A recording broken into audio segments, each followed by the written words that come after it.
Assalamualaikum warahmatullahi wabarakatuh. Waalaikumsalam warahmatullahi wabarakatuh. Ya, alhamdulillah kita bisa kembali lagi belajar PPKN hari ini. Nah, sebelum memulai pelajaran, marilah kita berdoa semoga dilancarkan. Berdoa dimulai.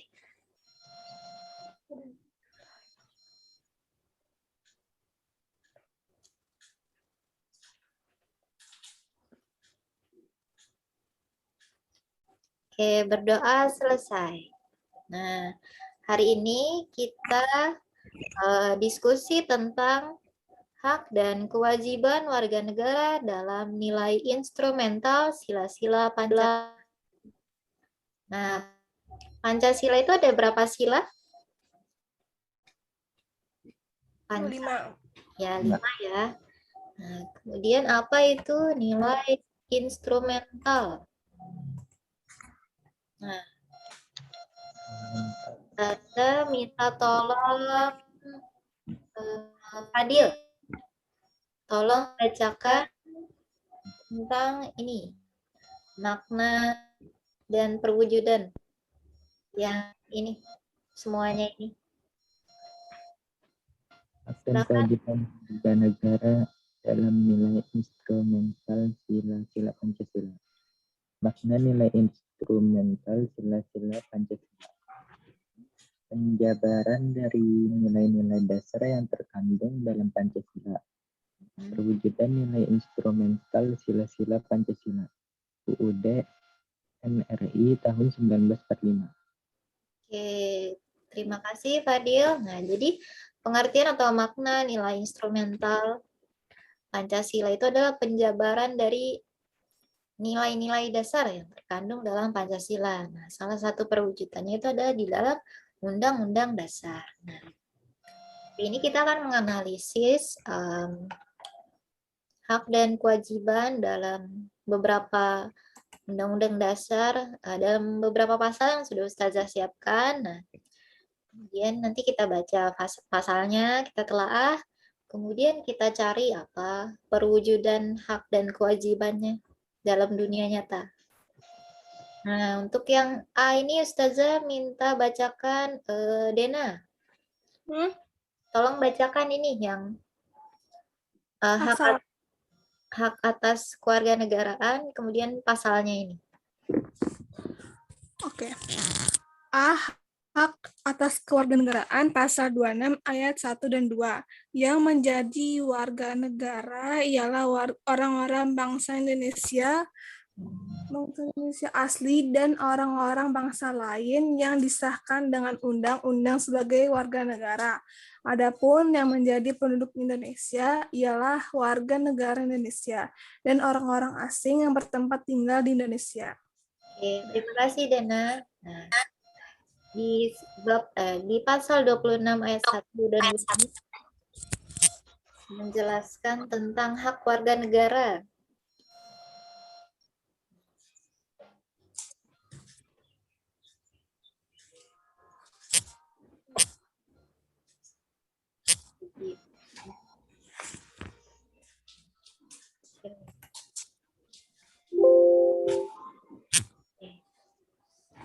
Nah, berdasarkan pasal ini, menurut kalian apa wujud nyatanya dalam kehidupan sehari-hari?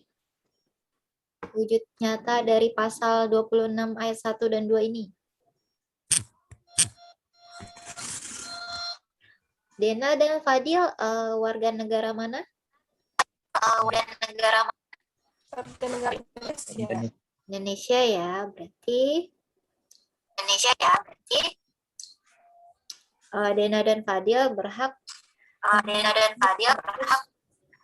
kewarganegaraan Indonesia ya, karena kan Dena dan Fadil adalah di tempat kalian bergema atau tidak speakernya? Enggak. Enggak. Berarti ini tempat Ustazah yang bergema. Oke, Ustazah lanjutkan. Sampai mana? Oh ya, berarti Dena dan Fadil memiliki status warga negara ya. Berdasarkan pasal 26 ayat 1 dan 2 ini berhak mendapatkan status warga negara Indonesia karena kan Dena dan Fadil kan orang tuanya asli Indonesia. Kemudian tinggal di Indonesia juga kan? Ya. Ya. Ada lagi contoh nyatanya untuk yang pasal 26 ayat 1 dan 2?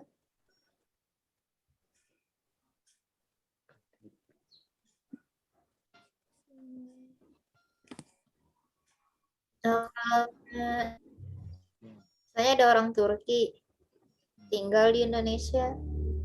Nah, itu dia dikatakan warga negara atau penduduk Indonesia berdasarkan pasal ini.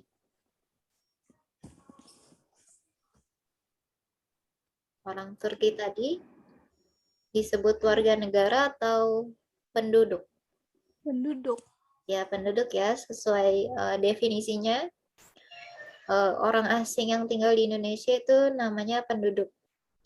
Kalau yang warga negara, itu yang orang bangsa Indonesia asli. Nah, ada lagi misalnya orang Korea, terus dia tinggal di Indonesia, kemudian dia mengganti kewarganegaraannya. Nah, itu dia disebut warga negara atau penduduk? Enggak, misalnya ada orang Korea Selatan misalnya, ke Indonesia, bertempat tinggal. Kemudian setelah dia merasa nyaman misalnya tinggal di Indonesia, kemudian dia memutuskan untuk mengganti kewarganegaraannya. Awalnya kan dia kewarganegaraan Korea Selatan ya, dia ubah menjadi dia mau mengubahnya menjadi kewarganegaraan Indonesia. Nah, orang tersebut disebut warga negara atau masih disebut sebagai penduduk? Warga negara. Ya, warga negara ya, karena sesuai definisinya warga negara itu bangsa Indonesia asli dan orang bangsa lain yang disahkan dengan undang-undang sebagai warga negara. Nah, orang yang mengganti kewarganegaraan itu kan berarti dia mengurus ini ya, ke kantor di Dukcapil mungkin.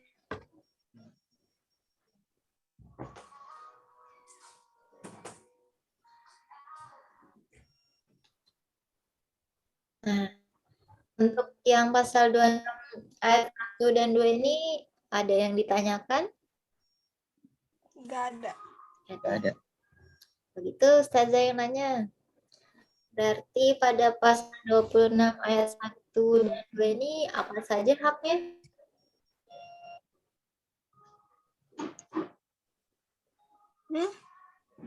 Apa saja? Pada pasal 26 ayat 1 dan 2 ini itu menjelaskan hak tentang apa?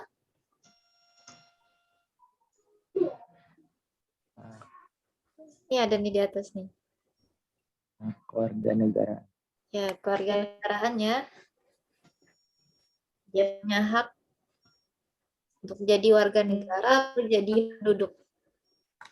Sesuai definisinya. Oke, kita lanjutkan lagi ke yang B. Nah, Ustazah minta tolong Fadil, tolong bacakan yang ini. Dari yang B ini sampai yang ini. B. Kesamaan kedudukan dalam hukum dan pemerintah. Pasal 27 ayat 1. Segala warga negara bersamaan kedudukannya di dalam hukum dan pemerintahan dan wajib menjunjung hukum dan pemerintahan itu dengan tidak ada kecualinya. Oke, terima kasih Fadil. Nah, kira-kira dari pasal 27 ayat 1 ini perwujudannya bagaimana dalam kehidupan sehari-hari?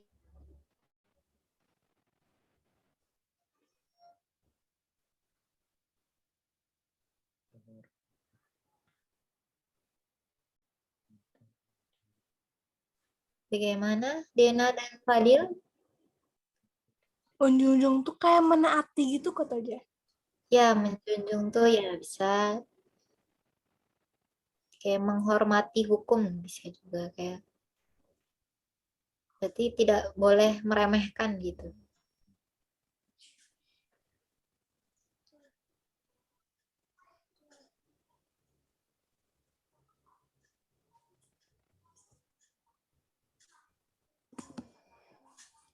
Jadi dia punya hak ya, kesamaan di mata hukum dan pemerintahan. Maksudnya itu misalnya contoh kasus nih. Hmm,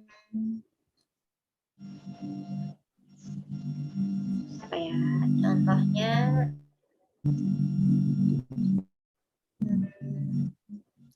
Kayak narkoba sama bisa. artis. Oh ya bisa, narkoba. Nah, Kan sering itu narkoba dengan artis-artis kayak gitu. mm.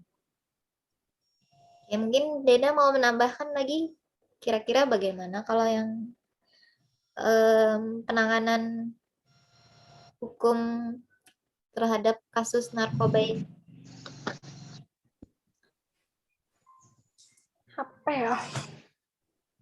Meskipun kayaknya tuh kan walaupun dia artis, nggak ada bantahan terhadap hukum gitu, nah kayak nggak bisa ditoler meskipun itu orang famous, terkaya, ataupun orang yang sugih gitu. Nah, Oh dia ya, gitu.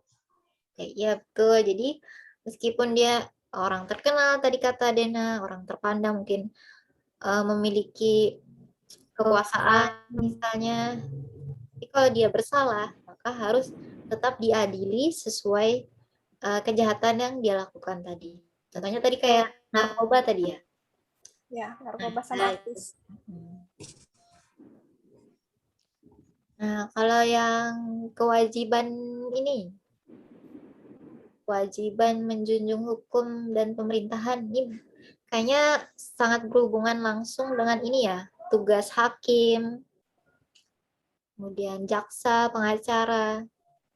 Mereka-mereka itu kan yang punya wewenang ya dalam hukum. Nah, menurut kalian bagaimana sikap seorang hakim, seorang jaksa, seorang pengacara di hadapan hukum?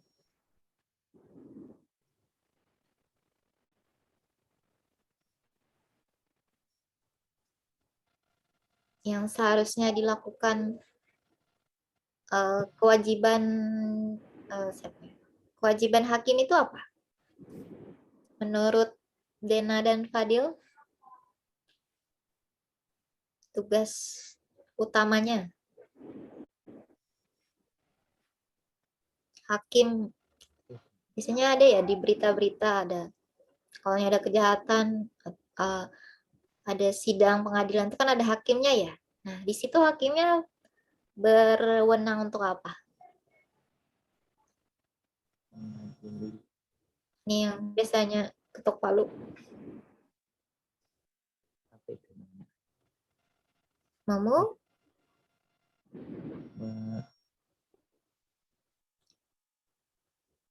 Hmm, Menentukan hukuman. ya bisa menentukan hukuman. Kalau dari Fadil apa? Mengadili. Mengadili, bisa. Ya, kayak menentukan itu kayak atau kata lainnya memutuskan ya, memutuskan dia ini hukumannya bagaimana. Itu kan putusan akhirnya oleh hakim ya, yang ketok palu itu. Otomatis hakim itu dia harus wajib ya menjunjung hukum. Tidak boleh pandang bulu, tidak boleh memandang status sosial, tidak boleh terlena dengan suap menyuap. Kan ini ya, banyak di berita yang kasus-kasus seakan-akan tidak tajam ke atas gitu, tidak tajam ke orang-orang yang berkuasa. Sebagai contoh itu kayak kalian pernah lihat di berita mungkin baru-baru ini ya, itu ada kasus salah satu jaksa kalau nggak salah. dia ikut berkontribusi dalam kasus korupsi. Padahal kan dia itu seorang jaksa ya. Ya. Jaksa, Ustazah lupa namanya, perempuan jaksanya itu. Padahal korupsinya itu miliaran kalau tidak salah. Nah, tapi justru durasi atau lama hukumannya malah diperpendek gitu.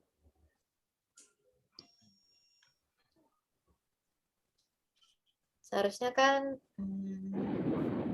kalau dibandingkan dengan ada kayak kasus pencurian, misalnya kalau kalian pernah lihat di berita atau di media sosial akan ada yang nenek mencuri buah, hukumannya bisa sampai 5 tahun.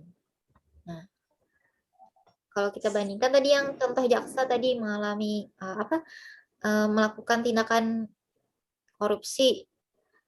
Awalnya kalau tidak salah dia tuh dijatuhi hukuman 10 tahun, tapi mendapatkan remisi.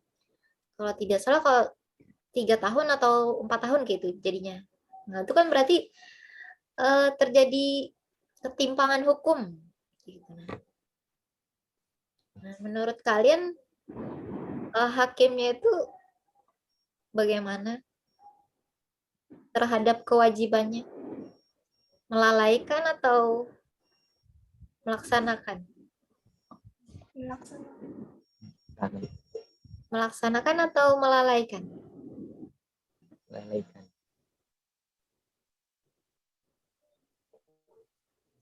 Kalau menurut Ustazah dia lalai ya, karena tidak sesuai dengan ini tindak kejahatannya. Padahal kan korupsi itu kan besar kerugiannya itu lebih besar ya. Kerugiannya itu lebih besar daripada seorang nenek yang meskipun itu salah juga, tapi kan nenek ini pasti dia terpaksa ya. Mungkin karena keadaan ekonominya sehingga dia harus mencuri buah. Nah, sedangkan kalau jaksa ini kan sudah jelas-jelas dia tahu seluk-beluk hukum. Karena kan dia seorang jaksa, berarti kan dia sehari-hari sudah berkecimpung lah dalam dunia hukum. Sudah tahu yang salah yang benar, tapi tetap digoda dengan tindakan korupsi tadi ya.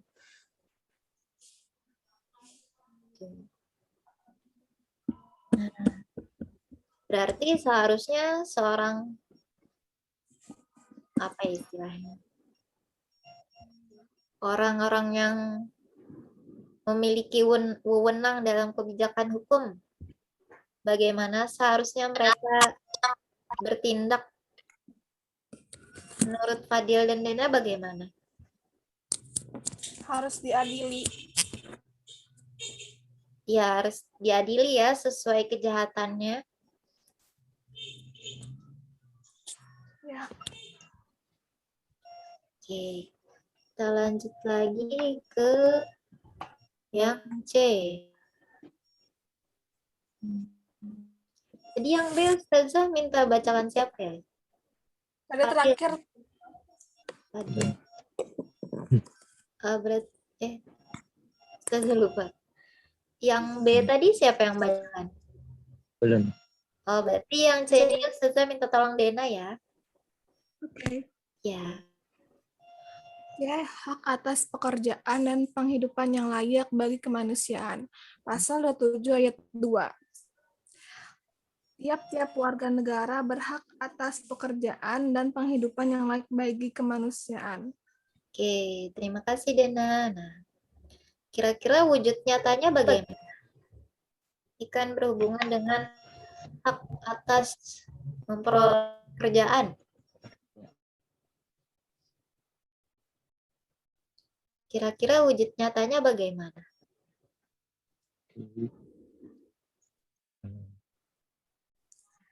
Membuka lapangan pekerjaan tapi kayak nggak mandang apapun gitu. Nah.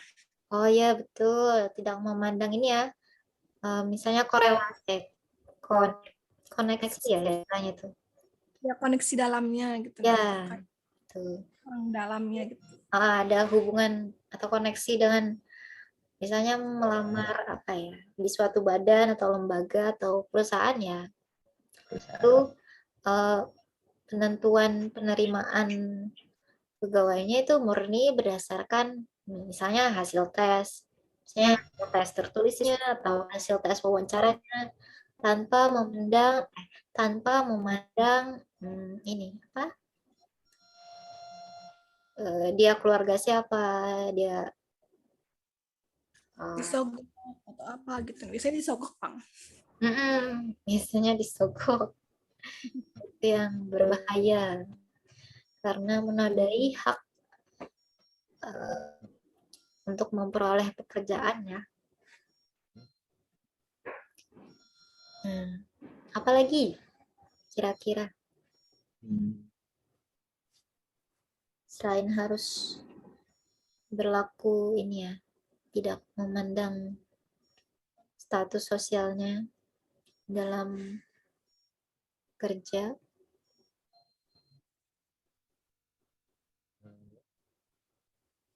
Kira-kira apa lagi contoh nyatanya? Misalnya tempat bekerjanya tuh kayak nggak dikatakan bersih gitu, maksudnya kayak itulah apa ya, tempatnya Bersih. itu kayak nggak bersih, kayak kotor gitu. Nah, jadi kayak nggak jadi situ gitu. Nah, Bisa dijelaskan lagi, Dana? Maksud yang tidak bersih ini maksudnya ada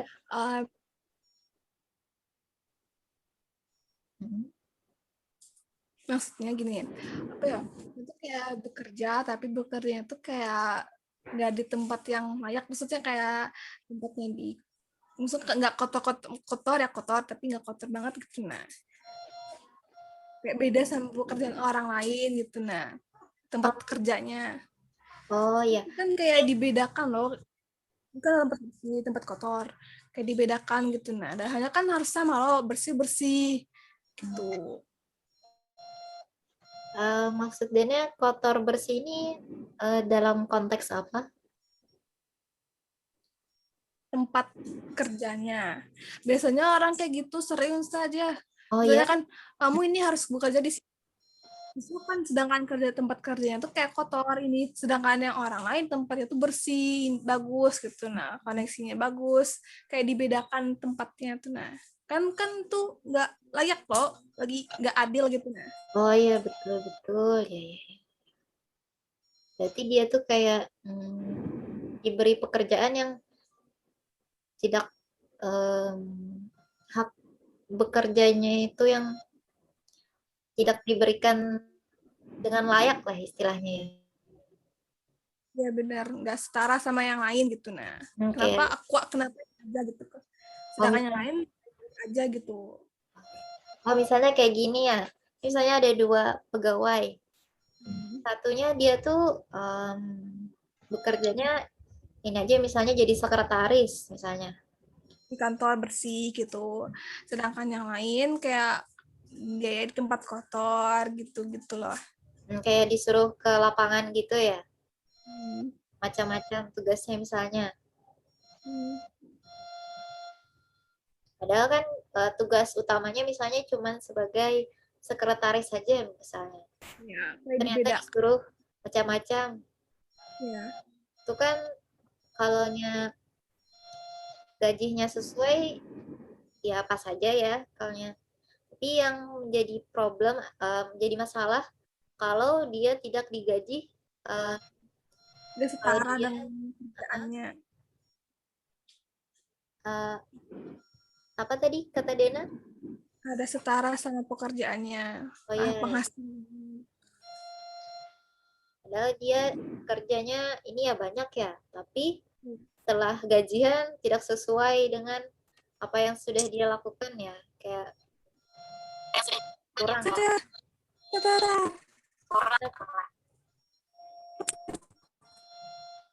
Oke, berarti perwujudannya itu adalah dengan cara Jadi kalau yang melamar kerja itu tidak dibeda-bedakan ya status sosialnya. Terus kalau dia sudah bekerja itu dia diberikan porsi tugas yang sesuai dengan kemampuannya. Kemudian kalau ditambah porsi tugasnya, maka harus ditambah juga ini porsi gajinya, ya kan?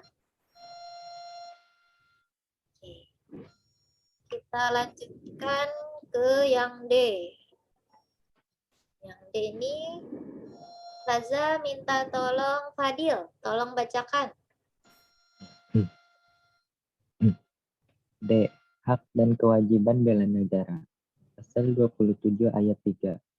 Setiap warga negara berhak dan wajib ikut serta dalam upaya pembelaan negara. Oke, terima kasih Fadil. Jadi dikatakan pada pasal 27 ayat 3 ini mengenai hak dan kewajiban ikut serta dalam upaya pembelaan negara. Nanti kalau haknya kita berhak ya ikut membela negara. Nah, kalau kewajibannya tuh wujud nyatanya bagaimana? Kalau Fadil sebagai siswa, bagaimana wujud nyatanya dalam upaya bela negara?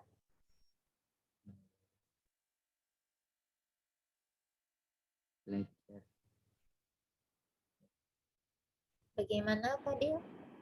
Kalau Fadil sebagai siswa, itu tugasnya apa saja? Menuntut ilmu. Ya, Menuntut ilmu. menuntut ilmu, ya betul ya. Jadi siswa itu wajib ya menuntut ilmu karena sebenarnya itu untuk masa depan generasi depan juga, generasi penerus bangsa juga kayak gitu. Nah, kalau zaman sekarang kan mungkin perang yang seperti kalau dulu kan ada ya perang dunia 1, perang dunia 2 itu kan memang benar-benar terjadi perang ya antar negara. Kalau sekarang ini kan lebih ke perang apa ya istilahnya? Perang teknologi. Perang teknologi, ilmu pengetahuan. Nah, jadi salah satu upaya kita membela negara yaitu adalah kita meningkatkan kompetensi ilmu pengetahuan kita, keterampilan kita. Nah, itu kan salah satunya diperoleh saat kita menjadi peserta didik. Gitu. Jadi, semoga Fadil dan Dena juga bisa memanfaatkan waktu selama menjadi peserta didik ini. Nanti lanjut lagi waktu kuliah itu memanfaatkan segala fasilitas dari segi waktu. Mungkin nanti kalau kuliah itu kan banyak ya beasiswa. Kita kalian coba. Kita bisa. Apa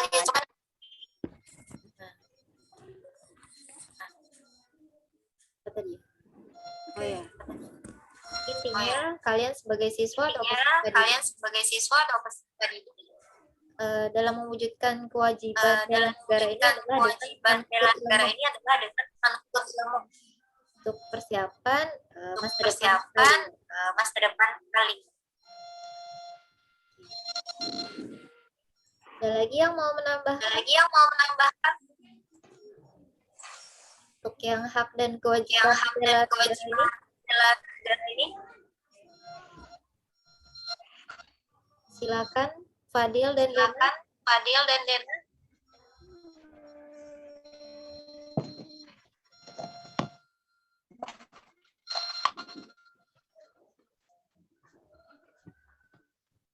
A. Sebagai contoh.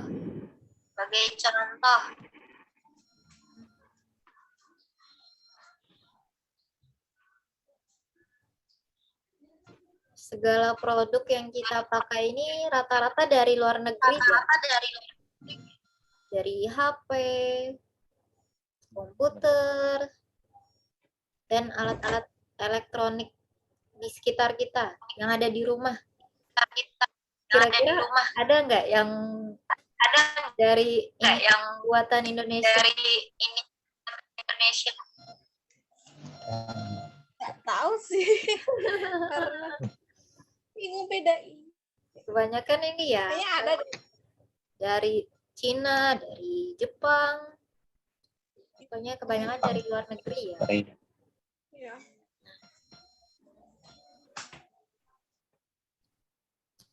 Kalau kita lihat mungkin di berita atau di media sosial itu kan mungkin kita patut mencontoh apa yang dilakukan oleh negara lain.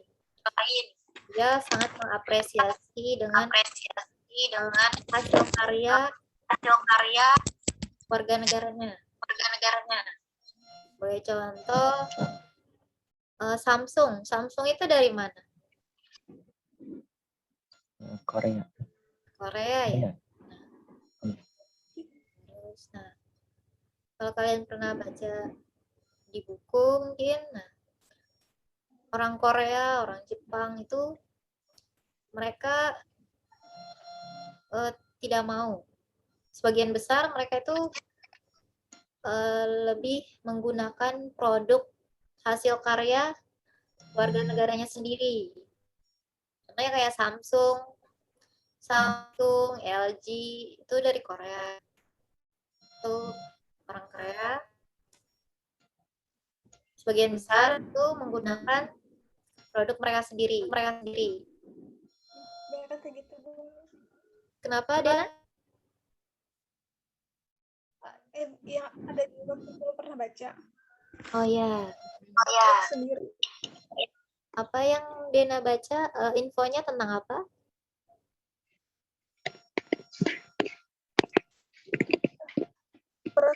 Ya sekilas aja dulu. Sama yang bukan Korea Utara atau Korea Selatan yang nggak mau barang luar negeri datang ke negaranya. Korea Utara deh ya. Oh, kalau Korea Utara tuh dia lebih ke ini ya. Terlalu otoriter sebenarnya.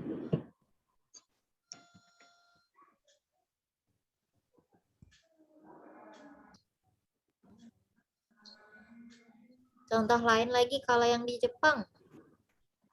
Kalau Jepang ini terkenal ya dia kemajuan teknologi dan robot-robotnya itu.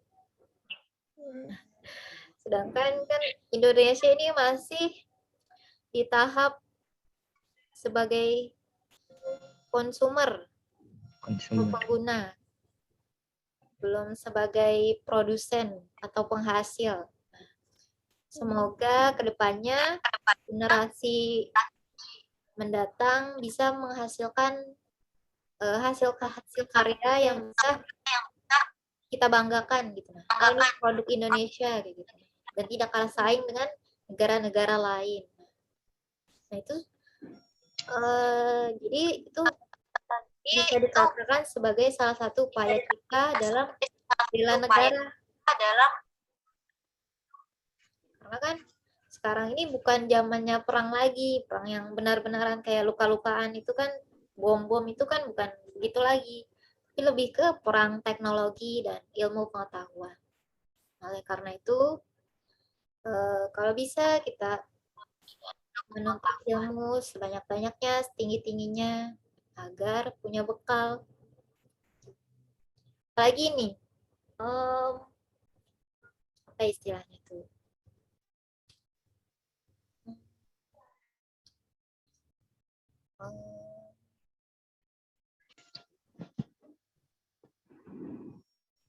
Globalisasi. Kalian pernah dengar kata globalisasi? Recording stop.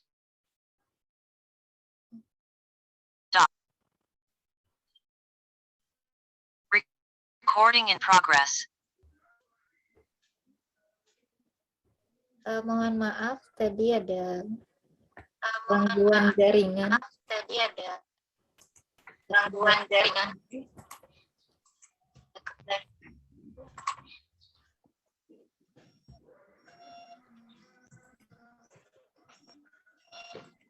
Oke. Nah, jadi intinya apa tadi? Ya, untuk hak dan kewajiban bela negara. bela negara. Wujud nyatanya Menuntut ilmu. untuk ilmu, untuk masa depan ya, untuk mempersiapkan daya saing kita dengan negara-negara lain, terutama negara-negara lain. Nah, berikutnya itu ada. Oke, nah Ustazah minta tolong Dena, tolong bacakan.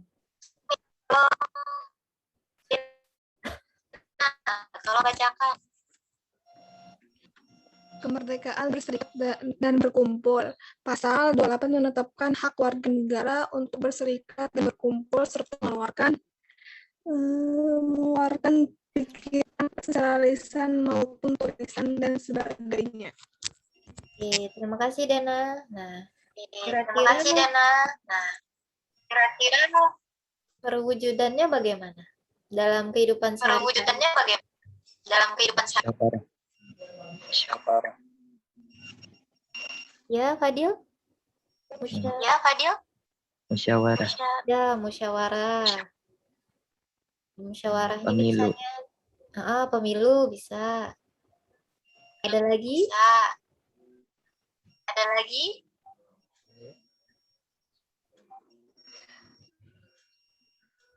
Bebas mengeluarkan pendapat. Bebas mengeluarkan pendapat. Ada lagi? Ini kan katanya secara lisan maupun tulisan. Nah, kira-kira kalau yang tulisan itu bagaimana?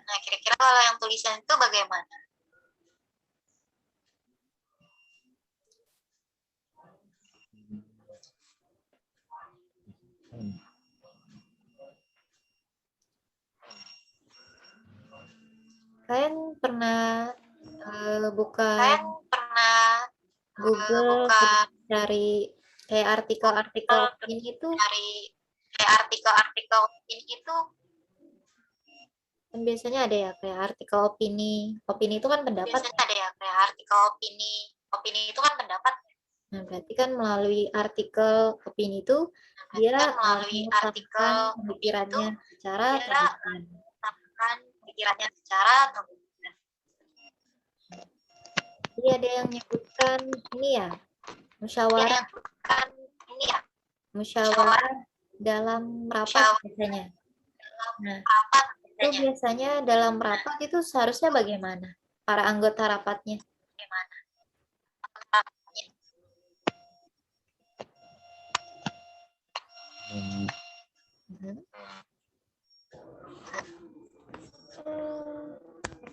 Misalnya nih, ada dua orang berbeda pendapat.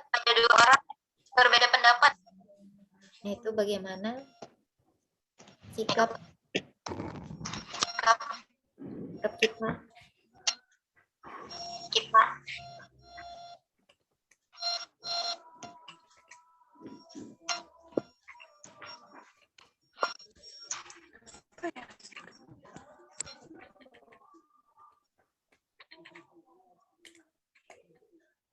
Pertimbangkan kayaknya. Mempertimbangkan. Dulu apa baik buruknya. Oh ya, bisa mempertimbangkan baik buruknya. Misalkan tadi itu kan ada dua pendapat yang berbeda. Nah, jadi kira-kira mana yang lebih baik kan untuk untuk umum?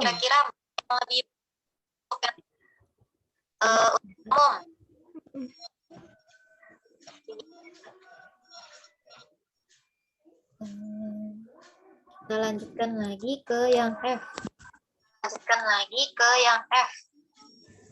Nah, ini Ustazah minta tolong Fadil lagi, tolong bacakan. F.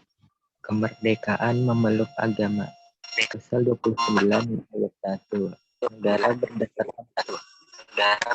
berdasar atas ketuhanan yang Maha Esa. Pasal 29 ayat 2. Negara menjamin kemerdekaan tiap-tiap penduduk untuk memeluk agamanya masing-masing dan untuk beribadat menurut agamanya dan kepercayaan itu. Terima kasih Fadil. Nah, Terima kasih, Fadil. nah ini kan menyangkut hak memeluk agama. Ini kan sangat ini ya, sangat sensitif lah isunya. Nah, menurut kalian wujud nyatanya itu bagaimana?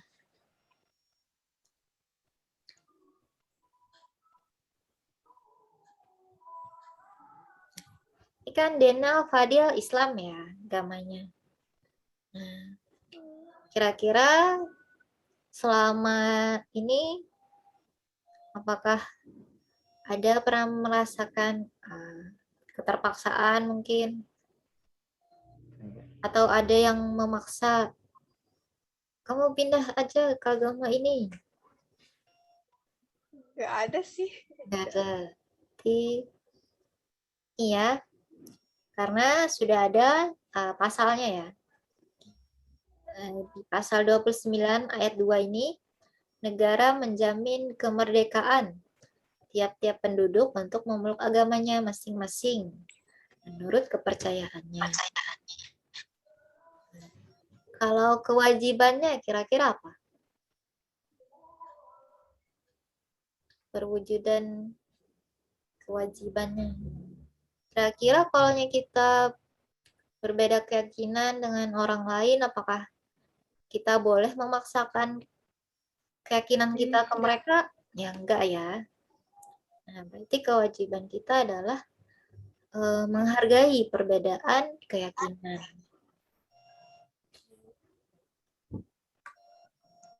Nah, berikutnya yang G.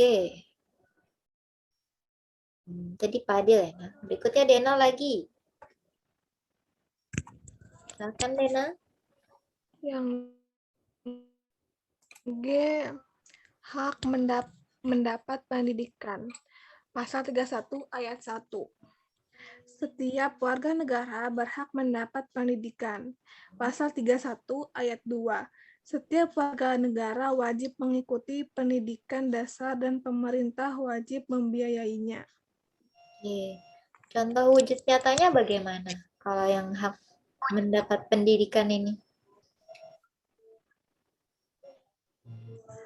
Kayak sekolah negeri, yaitu dapat Iya sih. biaya nggak bayar lagi SPP apa gitu. Nah, karena Oh, iya. sudah ditanggungi sama buat Ya, ditanggung oleh pemerintah ya. Nah, kemudian nih ada juga, kalian pernah dengar kayak beasiswa? ya pernah. Itu salah satunya ini program APDP, itu dari pemerintah. Nah, itu untuk beasiswa kuliah. Jadi kalau kalian mau kuliah mungkin nanti, nah tapi kalau yang APDP ini untuk yang beasiswa S2, S3, dan profesor kalau tidak salah. Nah, tapi kalau yang S1 itu ada jenis beasiswa unggulan, beasiswa bidik misi, dan sekarang kan ada ya KIP ya, KIP, Kartu Indonesia Pelajar kalau tidak salah kepanjangannya itu. Nah, itu kan tujuannya untuk apa ya, membantu generasi atau ya generasi yang sedang menempuh pendidikan agar dia tetap bisa terus menuntut ilmu. Oke, berarti kayaknya bisa dipahami ya untuk hak mendapat pendidikan ini. Ya. Nah, kita lanjut lagi ke yang yang H, yang terakhir. Tadi Dena ya? Ya. Aku udah. Udah, berarti berikutnya yang terakhir ini Fadil. Tolong bacakan ya Fadil. Hak pertahanan dan keamanan negara. Pasal 30 ayat 1. Tiap-tiap warga negara berhak dan wajib ikut serta dalam usaha pertahanan dan keamanan negara. Pasal 30 ayat 2. Usaha pertahanan dan keamanan negara dilaksanakan melalui sistem pertahanan dan keamanan rakyat semata. semesta kayak Mm-mm. oleh Tentara Nasional Indonesia dan Kepolisian Negara Republik Indonesia sebagai kekuatan utama dan rakyat sebagai kekuatan pendukung. Oke, terima kasih Fadil. Nah, jadi intinya yang pasal 30 ayat 1 dan 2 ini berhubungan dengan keamanan, pertahanan dan keamanan negara ya. Nah, di sini sudah jelas yang pasal 30 ayat 2 ini yang garda terdepan atau garda utamanya itu Militer. di pertahanan itu oleh TNI dan kepolisian. Kalau kita itu rakyat sebagai kekuatan pendukung. Artinya di sini kita mendukung tugas TNI dan Polri dalam menjaga pertahanan dan keamanan negara. Oke. Berikutnya kita masuk ke kesimpulan. Nah, Ustazah mau nanya, dari diskusi kita tadi yang kurang lebih 1 jam, apa saja yang sudah kalian pelajari? Mungkin dimulai dari Fadil dulu. Silakan Fadil. Yang Fadil ingat.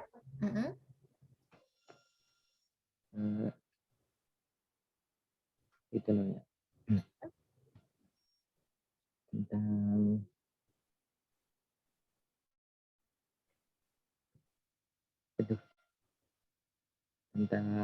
Tentang hukum. bisa dibesarkan suaranya Fadil?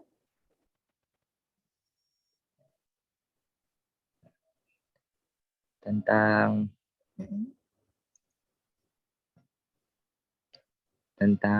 hak Tentang hak.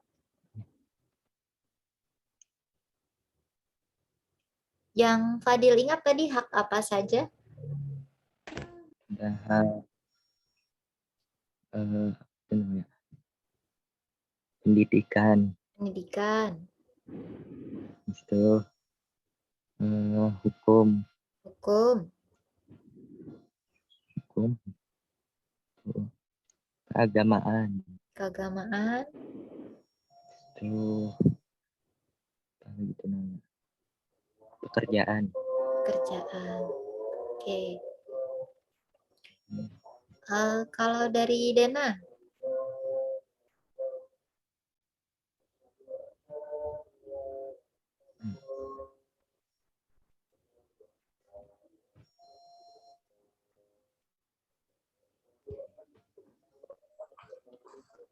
Tentang hak untuk pekerjaan yang layak, terus hak dan kewajiban dalam memeluk agama masing-masing, terus hak upaya membela negara baik secara warga negara maupun buhan TNI Polri. Terus apa lagi ya?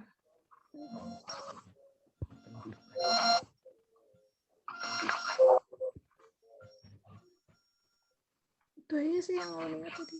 oh ya, kalau Sama yang iya. itu Kalau barang yang menggunakan barang produk Indonesia. oh iya ya, itu salah satu wujud nyatanya ya. oh iya ya, satu katanya ya. Oke.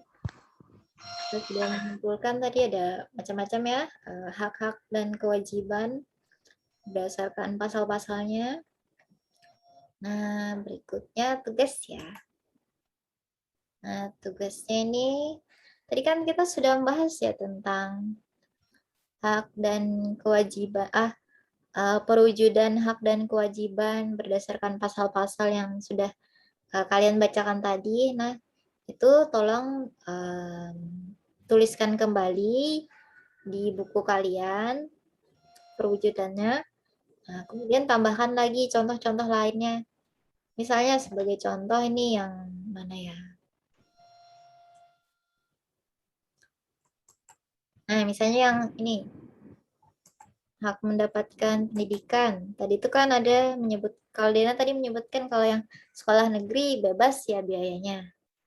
Terus tadi ada Ustazah menyebutkan ada beasiswa. Nah, mungkin ada lagi contoh wujud nyatanya yang lain-lain lagi. Nah, itu kalian tuliskan lagi. Nah,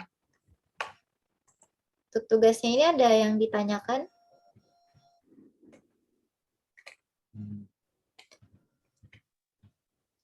Atau sudah paham Sudah paham mengenai tugasnya?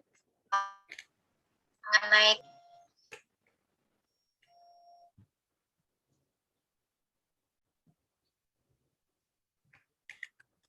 Dena, Fadil, sudah paham tugasnya ini bagaimana? Cari perwujudan yang lain kata aja. Ya, tadi kan kita banyak sudah menyebutkan perwujudannya. Nah, itu kalian tuliskan kembali yang sudah kita diskusikan. Terus tambahkan lagi ini contoh-contoh wujudnya, contoh-contoh perwujudan yang lainnya. Oke. Oke, tugasnya Ustazah tunggu ya jawabannya. Oke, kalau gitu kita tutup diskusi PPKN hari ini. Ustazah, mohon maaf kalau ada salah hilap dan kekurangan. Kalau ada yang ditanyakan atau kurang paham, bisa hubungi Ustazah ya. Ustazah tutup. Wassalamualaikum warahmatullahi wabarakatuh. Waalaikumsalam warahmatullahi wabarakatuh.